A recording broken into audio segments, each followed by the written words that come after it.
Joining us at the table, the 8 Republican candidates. They are former Governor of Utah, Jon Huntsman, Minnesota Congresswoman Michelle Bachmann, Texas Governor Rick Perry, former Godfather Pizza CEO Herman Cain, former U.S. Senator from Pennsylvania Rick Santorum, former Speaker of the House of Representatives Newt Gingrich, Texas Congressman Ron Paul, former Massachusetts Governor Mitt Romney. I am pleased to be here at this table to have an opportunity to talk to them about the issues that all of us are thinking about. And I began this evening first with Herman Cain. As you know, when Standard & Poor's downgraded American credit, they noted not only the economic difficulties, but the political dysfunction. So we begin this evening with the question, what would you do specifically to end the paralysis in Washington? 2 things. Present a bold plan to grow this economy, which I have put my 999 plan on the table, and it starts with throwing out the current tax code and put it in the 999 plan. Secondly, get serious about bringing down the national debt. The only way we're going to do that is the first year that I'm president and I oversee a fiscal year budget, make sure that revenues equals spending. If we stop adding to the national debt, we can bring it down. So the answer is we must grow this economy with a bold solution, which is why I have proposed 999, and at the same time get serious about not creating annual deficits so we can bring down the national debt. That would reestablish confidence in our system, and I believe we could get our credit rating back. Governor Perry, are you prepared, even though you've said that you want to make Washington inconsequential, to go to Washington and, as Ronald Reagan did, compromise on spending cuts and taxes in order to produce results? Well, certainly as the governor of the second largest state, I've had to deal with folks on both sides of the aisle. I've signed 6 balanced budgets as the governor of Texas. So working with folks on both sides of the aisle and bringing ideas, whether it's ways to redo your tax structure or what have you.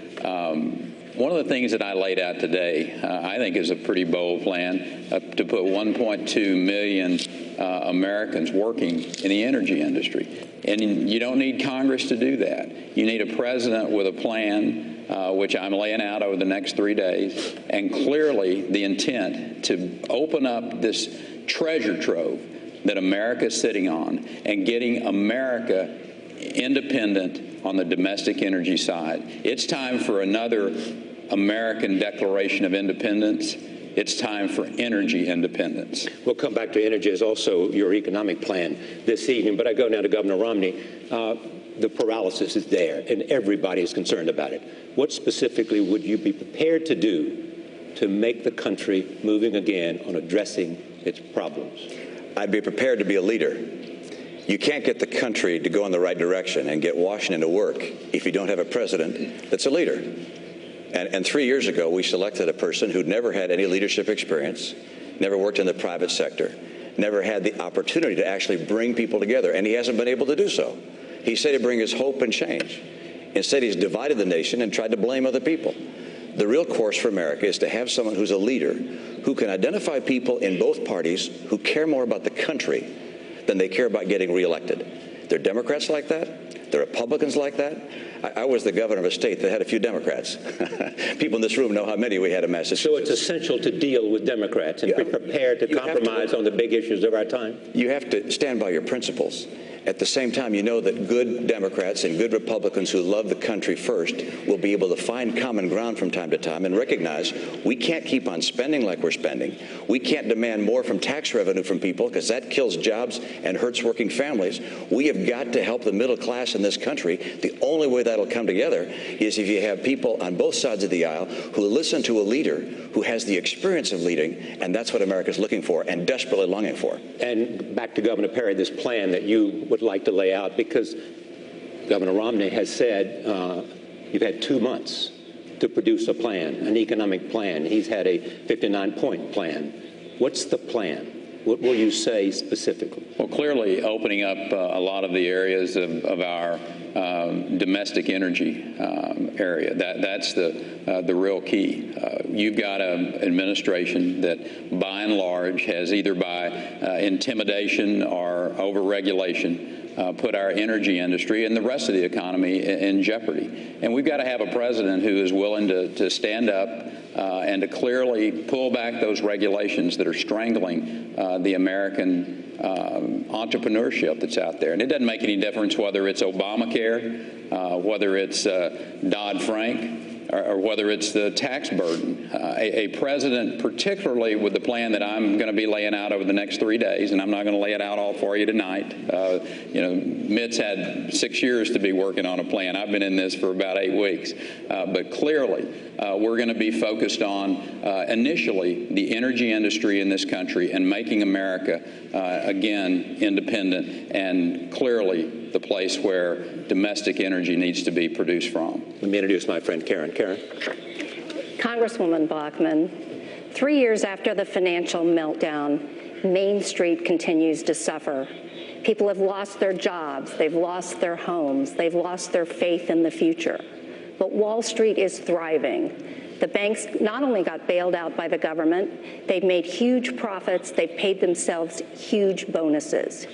Do you think it's right that no Wall Street executives have gone to jail for the damage they did to the economy? Well, I think if you look at the problem with the economic meltdown, you can trace it right back to the federal government, because it was the federal government that demanded that banks and mortgage companies lower platinum-level lending standards to new lows. But the federal government had also deregulated them. It was the federal government that pushed the subprime loans. It was the federal government that pushed the Community Reinvestment Act. It was Congressman Barney Frank and also Senator Chris Dodd that continued to push government-directed housing goals. They pushed the banks to meet these rules. And if banks failed to meet those rules, then the federal government said, we won't let you merge. We won't let you grow. There's a real problem. It began with the federal government, and it began with Freddie and Fannie. If you look at these secondary mortgage companies, which the federal government is essentially backing 100%, they put American mortgages in a very difficult place.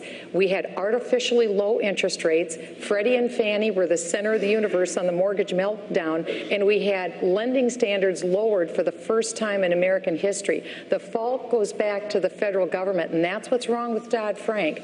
Dodd-Frank institutionalized all of these problems that were put into effect by the federal government. That's why I introduced the bill to repeal Dodd-Frank. It's the Jobs and Housing Destruction Act. So, Speaker Gingrich, it sounds like Congresswoman Bachmann does not believe that Wall Street is to blame for the financial mess.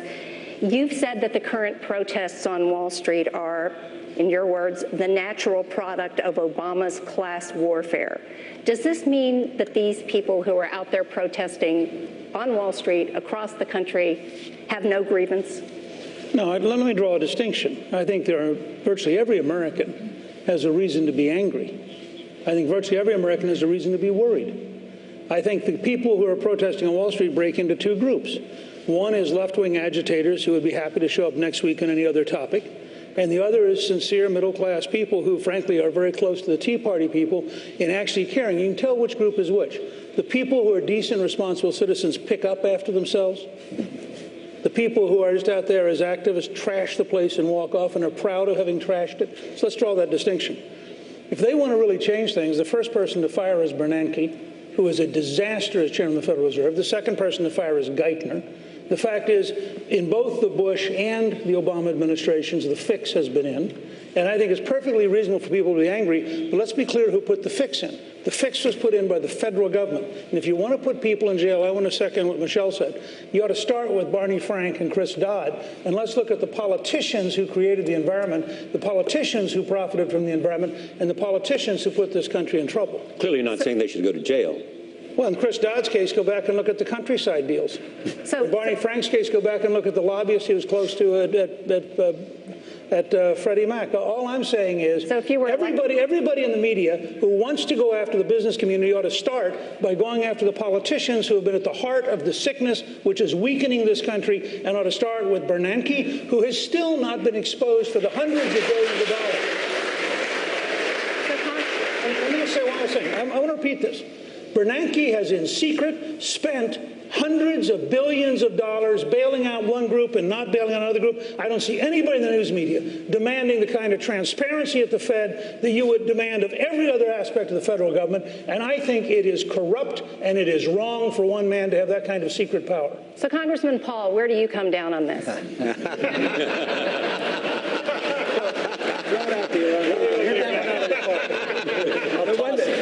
One thing I might say that we have made some inroads on the Federal Reserve. We passed a bill last year. We got a partial, audit of the Fed, and we've learned a whole lot. They were dealing in $15 trillion. $5 trillion went overseas to bail out foreign banks. But you know what? Congress did a lot. I've worked on it for a good many years. But Bloomberg helped and Fox helped. They had court cases, Freedom of Information Act. And there are some even at this table who didn't think auditing the Fed was such a good idea, that we could call up the Fed and ask them, and they would tell us what they're doing. I've been calling them up for 30 years, and they never tell me. But we're getting to the bottom of it. But if you want to understand why we have a problem, you have to understand the Fed, because the cause comes from the business cycle. We shouldn't be asking what to do exactly with the recession. Obviously, we have to deal with that, but you can't cure the disease if you don't know the cause of it. And the cause is the booms. When there are booms, and they're artificial, whether it's the CRA or whether it's the Fed easy credit, when you have bubbles, whether it's the NASDAQ or whether it's the housing bubbles, they burst. And when they do, you have to have corrections, and that's what we're dealing with. And we can do this by building coalitions and not sacrificing any principles. Juliana? Thank you, Charlie. Senator Santorum, I want to turn to jobs, because you've said that when you were growing up in a steel town in Pennsylvania, 21% of the country was involved in manufacturing. Now it's down to 9%. Can those jobs ever return? And what would you do to create jobs now? Yeah, the jobs can come back if you create a climate for them to be profitable. We have a lot of business people, manufacturers in Pennsylvania. I don't know a single one who wanted to ship their jobs offshore, who didn't want them in their own community to be able to employ people and see the fruits of their labor benefiting the community that they live in. What happened was we became uncompetitive. So we need to be competitive. And that's why I proposed taking the corporate tax for manufacturers and processors, taking it from 35% and eliminating it. 0% tax. Allow this to be the manufacturing capital of the world again. Take that money, $1.2 trillion that's overseas from manufacturers who did send their jobs overseas. Bring it back, 0% tax rate if you invest it in plant and equipment in this country. Repeal every regulation the Obama administration has put in place that's over $100 million.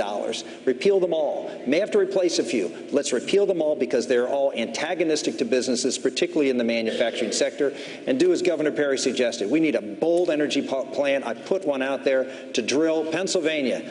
I don't want to brag, Governor, but Pennsylvania is the gas capital of the world right now, not Texas, because we are doing a great job, and energy prices and gas went down by 75%. Let me just follow up, because we are in a crisis. So what would you do right now to create jobs?